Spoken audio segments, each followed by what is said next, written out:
ठीक है, तो ये हमारा कंसेप्ट था अबाउट टेम्परेचर स्केल। ये हमने पूरा देख लिया टेम्परेचर स्केल के बारे में, बेसिक कंसेप्ट देख लिया हमने, क्वेश्चन भी सॉल्व कर लिया। एक चीज मैं आपको छोटी सी और बता देता हूं, ध्यान से समझिएगा। अच्छा, ये जो हम मेथड यूज कर रहे हैं ना, ये पुराना मेथड था, बहुत पहले ऐसे मेथड यूज होते थे जो हमने अभी देखे हैं। एक और मेथड है टेम्परेचर स्केल का। टेम्परेचर स्केल जो है, जो हमने अभी मेथड देखा है, वो पुराना मेथड है, हम वो भी यूज करते हैं, और एक मेथड और है वो भी यूज कर लेते हैं। अब एक मेथड जो और है टेम्परेचर स्केल का, टेम्परेचर को मेजरमेंट करने का, वो किस पे बेस्ड है? इट इज बेस्ड ऑन, ये जो नया वाला मेथड है टेम्परेचर को मेजर करने का, it is based on a single fixed point,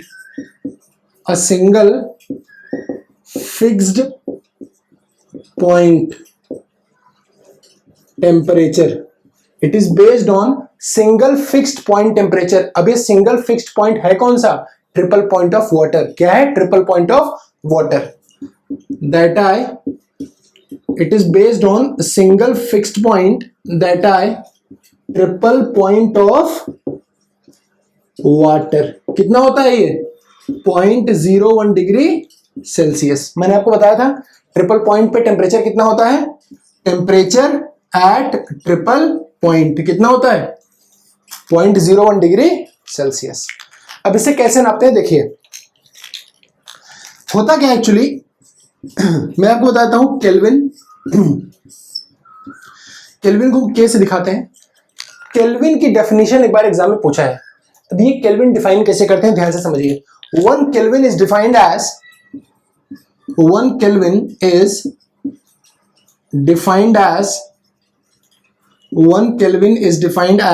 ध्यान से समझिएगा, 1 upon 273.16, 1 upon 273.16 of triple point of water,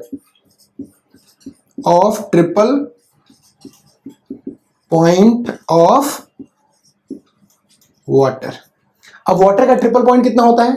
0.01 degree Celsius, या इसको क्या लिख सकते हैं? 273.16 केल्विन। तो एक केल्विन कैसे डिफाइंड है? 1 upon 273.16 of triple point of water. तो वाटर का ट्रिपल पॉइंट कितना है? 273.16 डिवाइडेड बाय 273.16 कितना आ गया? 1 केल्विन। तो हम ऐसे भी टेम्परेचर को नापते हैं। It is based on a single fixed point temperature that है ट्रिपल पॉइंट ऑफ वाटर। मतलब ट्रिपल पॉइंट ऑफ वाटर से भी हम टेम्परेचर को नापते हैं। कैसे? 1 upon 273.16 of triple point of water. इसके हम ऐसे हम डिफाइन करते हैं किसको? 1 केल्विन को। तो 1 केल्विन की डेफिनेशन एग्जाम में पूछी, इसको ध्यान रखिएगा। यह है केल्विन की स्टैंडर्ड डेफिनेशन। क्लियर है? तो ये है हमारा पूरा टेम्परेचर स्केल, जो पूरी तरह से खत्म हो गया। टेम्परेचर स्केल में कुछ बचा नहीं है, तो पूरी तरह से हमारी टेम्परेचर स्केल खत्म हो गई है। अच्छा, मैं आपको एक चीज बता दूं, कभी कभी क्वेश्चन एग्जाम में पूछते हैं। मैंने आपको क्या बताया है? मैंने आपको यह बताया है कि टेम्परेचर स्केल क्या है? आर्बिट्रेरी। कैसी है? आर्बिट्रेरी। इसमें जो बॉइलिंग पॉइंट है और जो फ्रीजिंग पॉइंट है वो मनमानी ढंग से लिया हुआ है। मनमानी ढंग से लिया हुआ है, कोई मेजर्ड वैल्यू नहीं है। ठीक है? अगर आपसे कोई बोले कि हमारे पास 2 थर्मोमीटर है, ध्यान से समझिए क्वेश्चन को। हमारे पास 2 थर्मोमीटर है, मान लीजिए एक मरकरी थर्मोमीटर है और एक कोई आइडियल गैस थर्मोमीटर है। एक मरकरी थर्मोमीटर है, एक कोई आइडियल गैस थर्मोमीटर है। इसमें मरकरी भरा है, इसमें कोई और फ्लूइड भरा है, आइडियल गैस भरी है। मान लीजिए इन दोनों थर्मोमीटर को हमने पानी में डाला और पानी का टेम्परेचर मान लीजिए 0 डिग्री है। तो जब पानी का टेम्परेचर 0 डिग्री है, मान लीजिए उस कंडीशन पे इन दोनों थर्मोमीटर की रीडिंग बराबर आई, दोनों ने 0 डिग्री रीड किया। ठीक है? और जब पानी का टेम्परेचर 100 हुआ तब भी दोनों ने बराबर रीड किया। मतलब 0 डिग्री पे भी दोनों ने बराबर रीडिंग दी और 100 डिग्री पे भी दोनों ने बराबर रीडिंग दी। तो क्या ये जरूरी है कि जब इसका टेम्परेचर 50 होगा, जब इस पे 50 रीड करेगा तो ये 50 ही रीड करेगा?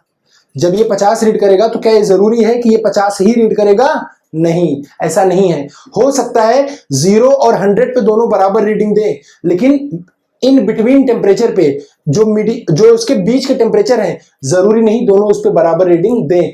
इसका रीजन क्या है? क्यों? क्योंकि टेम्परेचर स्केल कैसी है? एक आर्बिट्रेरी स्केल। कैसी है? एक आर्बिट्रेरी स्केल। एक क्वेश्चन एग्जाम में पूछा, मैं आपको दिखा देता हूं, फिर हम 1-2 क्वेश्चन कर लेते हैं, हमारा फिर ये टॉपिक हो जाएगा पूरी तरह से खत्म और हम आ जाएंगे किस पे? अपने नेक्स्ट चैप्टर पे, जिसका नाम होगा एनर्जी इंटरैक्शन, मतलब हीट और वर्क। ठीक है। एक क्वेश्चन आपसे एग्जाम में पूछा, मैं आपको क्वेश्चन दिखा देता हूं। क्वेश्चन आपसे एग्जाम में पूछा है कि हमारे पास दो थर्मोमीटर हैं, हमारे पास दो थर्मोमीटर हैं। हाँ, इसमें पूछा है कि हमारे पास दो थर्मोमीटर है, एक एल्कोहल का थर्मोमीटर है, एक मरकरी का थर्मोमीटर है। एक एल्कोहल का थर्मोमीटर है और एक मरकरी का थर्मोमीटर है। क्वेश्चन हमारे पास पूछा है, इसमें मान लीजिए दो थर्मोमीटर है, थर्मोमीटर 1 और थर्मोमीटर 2। ये क्वेश्चन एग्जाम में पूछा है, गेट में पूछा था एक बार। एक थर्मोमीटर 1 है, एक थर्मोमीटर 2 है। मान लीजिए ये मरकरी थर्मोमीटर है और ये एल्कोहल का थर्मोमीटर है। मतलब इसमें मरकरी है थर्मोमेट्रिक फ्लूइड, इसमें अल्कोहल है थर्मोमेट्रिक फ्लूइड। ये बोल रहा है कि ये दोनों थर्मोमीटर, मरकरी थर्मोमीटर और अल्कोहल थर्मोमीटर, दोनों 0 डिग्री सेल्सियस पे और 100 डिग्री सेल्सियस पे एग्जैक्ट सेम रीडिंग देते हैं। मतलब जब हम इसको 0 डिग्री के पानी में डालेंगे तो इस पे भी 0 डिग्री आएगा और इस पे भी 0 डिग्री आएगा। जब हम इसको 100 डिग्री के पानी में डालेंगे तो इस पे भी 100 डिग्री आएगा और इस पे भी 100 डिग्री आएगा। मतलब 0 डिग्री और 100 डिग्री पे दोनों बराबर रीडिंग देते हैं। तो क्या ये जरूरी है कि जब एल्कोहल वाला 50 डिग्री सेल्सियस रीड करेगा तो मरकरी वाला भी 50 डिग्री सेल्सियस रीड करेगा? क्या ये जरूरी है? आप क्या बोलोगे? नहीं, ये जरूरी नहीं है। आंसर क्या है? क्यों? क्योंकि टेम्परेचर स्केल ही आर्बिट्रेरी स्केल है, कोई डिफाइंड स्केल, कोई मेजर्ड स्केल नहीं है। तो हो सकता है कि एंड पॉइंट पे दोनों की रीडिंग सेम हो, दोनों थर्मोमीटर एंड पॉइंट पे सेम रीडिंग दें, लेकिन बीच वाले पॉइंट पे सेम रीडिंग दें, ये जरूरी नहीं है। इस क्वेश्चन को बिल्कुल ध्यान रखिएगा। एक और क्वेश्चन बहुत इंपॉर्टेंट है, मैं आपको वो क्वेश्चन करा देता हूं, इसके बाद हम आज का सेशन खत्म करते हैं। ठीक है, एक क्वेश्चन ध्यान से देखिए। तो इस बात को ध्यान रखिएगा कि दो अलग अलग थर्मोमीटर हो सकता है 0 डिग्री सेल्सियस और 100 डिग्री सेल्सियस पे सेम रीडिंग दे और बीच में डिफरेंट रीडिंग दे। क्यों? क्योंकि टेम्परेचर स्केल एक आर्बिट्रेरी स्केल है। क्लियर है? इस क्वेश्चन को बिल्कुल दिमाग में फिट कर लेना। एक क्वेश्चन मैं आपसे पूछता हूं, एग्जाम में दिया है क्वेश्चन, गेट का क्वेश्चन है ये। क्वेश्चन दिया है, एक्सपेरिमेंटल डेटा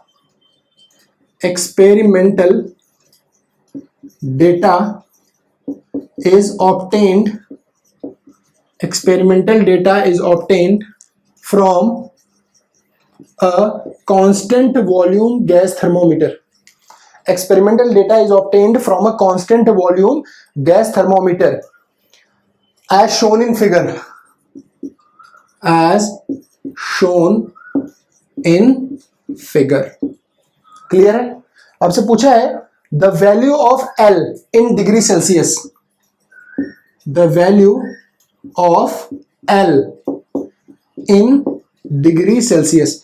ध्यान रखिएगा, ये बहुत इंपॉर्टेंट क्वेश्चन है, गेट में क्वेश्चन ही पूछ चुका है, ये आईईएस में भी ऑब्जेक्टिव क्वेश्चन पूछ चुका है। आपसे मैं आपको डायग्राम दिखाता हूं, डायग्राम में कैसे दिया है। इस पे आपको यहां प्रेशर दिया हुआ है, यहां पे आपको टेम्परेचर दिया हुआ है, यहां पे आपको प्रेशर दिया हुआ है, यहां पे आपको टेम्परेचर दिया हुआ है डिग्री सेल्सियस में।